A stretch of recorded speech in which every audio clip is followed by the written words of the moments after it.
Very nice to meet you. Nice I'm Eric Krolsek. Welcome to new district manager training. Let's get started. All right. Is what we're learning only for district managers? I think the document's very important for district managers, but regional managers, global leaders, our finance team, and anyone that really has involvement with our integrated facility management contract can benefit from this document. I'm setting up a new site in my district, Eric. What are some of the first steps I should take?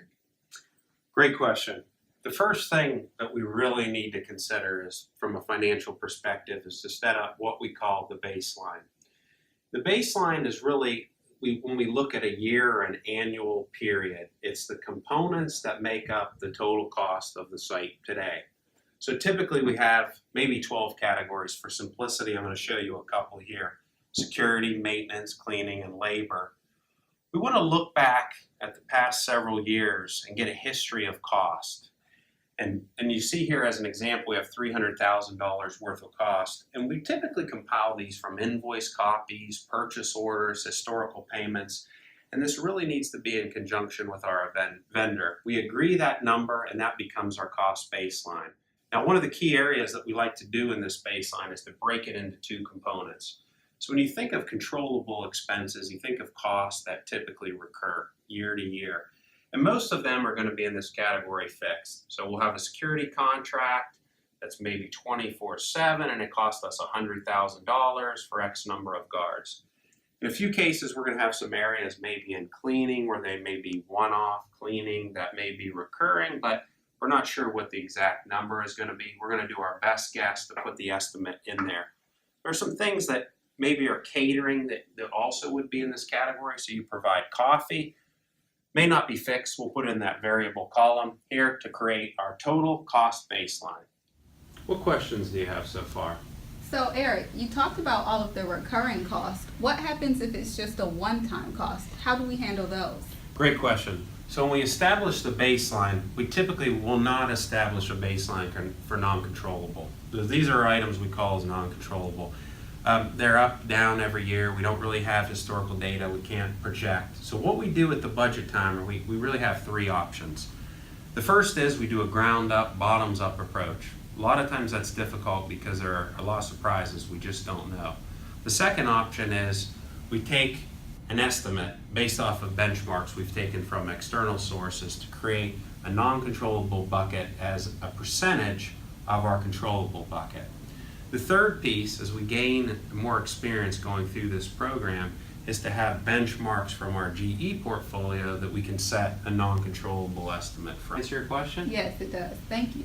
Any other questions? So what about my site, Eric? It's brand new and I don't have any historical data.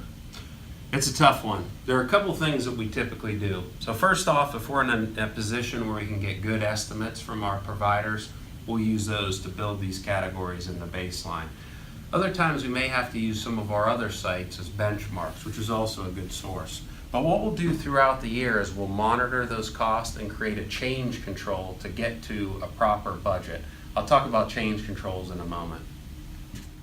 Oh, Eric, based on my experience, these baselines do change. That's a good point. You know, great question. They've got the pumpkin spice latte coffee out. Let's have a walk to the beverage station. I'll show you a real life example.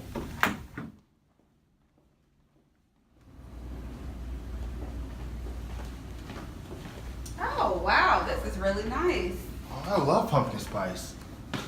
Well, this is a real life example of something we're doing in the center. Now, in our baseline, in our consumables category, we have these paper cups. One of the things we've done is work with our eco team to come up with a great idea to remove these from the site.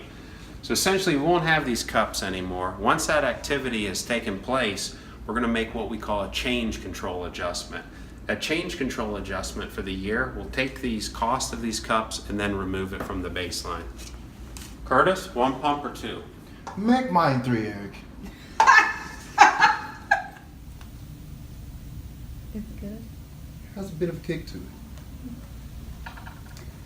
So, Eric, tell me the real secret on how our service providers are saving our businesses money. Well, it's no secret, but let me take you through it. So we talked about the baseline we created previously. We talked about change control. So those are reductions in the baseline as we remove services. Now we get to what we call the adjusted cost baselines. This is our point in time. Now what the contract allows us, or what it says, is that each year, based on the baseline, the service provider will charge us what we call the GMP. So the GMP is the guaranteed maximum price. And it's based off of a formula. So every contract by country, by region is a little bit different on the glide path percentage to get to this GMP, but you can find those in the contract in the financial appendix. So the way the calculation works is it takes our baseline times that glide path percentage to give us the guaranteed maximum price. So in this example, for this given year, we will pay $294,000. So the difference between these two numbers, the glide path, is $6,000, which is really our true savings to GE. That's both a P&L save in this year one and a cash save for the company. I hope that explanation was clear. Does that make sense? It does, thank you. Any other questions on how we work with the baselines? So you talked about change controls, but what about inflation? It's another great question, and one of the areas that we deal with every year in the contract. So typically, every country, once again, every region is a little bit different, but there are three numbers that we really need to work with. The first is the inflation index for the given country, and this is an example I have for the U.S. The contract specifies where we get this. So in the U.S., in this example, it's 5%. The vendor, once again, per the contract, is responsible for 2%, which is GE's responsibility is 3%. Now, if we're under the 2%, we don't worry about it. It's strictly the vendor's responsibility. But as we get beyond that, then we need to put together a calculation. So this is, once again, our adjusted baseline. I have some categories here. This is the baseline. And what we'll do is we will require our vendor to really provide substantive proof that they have actually incurred inflation. And we are going to cap that inflation at this GE responsibility. And that cap will apply by service line. So without proper documentation that we accept, we will not make these changes. Once we have that calculation, we will then make a change control note. In this case, the cleaning contract went up 4%. Vendor took 2%. We'll take 2%. We reviewed the documentation. We were comfortable with it. We'll make the change control note to prepare for the inflation. One caveat is that when we talk about staffing, if it's a governmental increase, we will allow that as a change control. If it's not, it's something we want to review closely internally and make sure it aligns to our GE practices. It's not unreasonable, and it's something we'll discuss before making the change control. It sounds like inflation has a lot of variation. You know it does, and it's communication with our vendors is key, and it's a great intro to our next section, which is there's a lot of areas of governance and partnership with our service providers, but these four are critical for you in your new job. The first thing is to always be able to understand your baseline, be comfortable with it, and how your GMP is calculated. That's a piece that we're going to be billed. Also, behind the scenes, at a higher level, I'm going to help you review the actuals that the service provider has to make sure that, really a check to make sure all of our change controls are in place. I talked about this change control log. It's a digitized process now. It'll be signed off by you and our service provider before a change is made. The non-controllable log. So before a non-controllable item is made, it's something that you need to be comfortable with. We agree with the pricing. We're comfortable with how it was quoted. We'll approve that. That'll be in your non-controllable log. And finally, the savings tracker.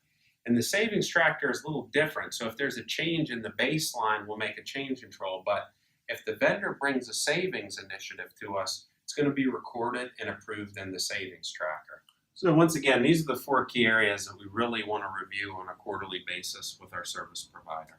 So what's the real difference between a change control and a savings? It's a great question, one that I deal with every week. Let's come outside and I'm going to give you a real life example that we had today.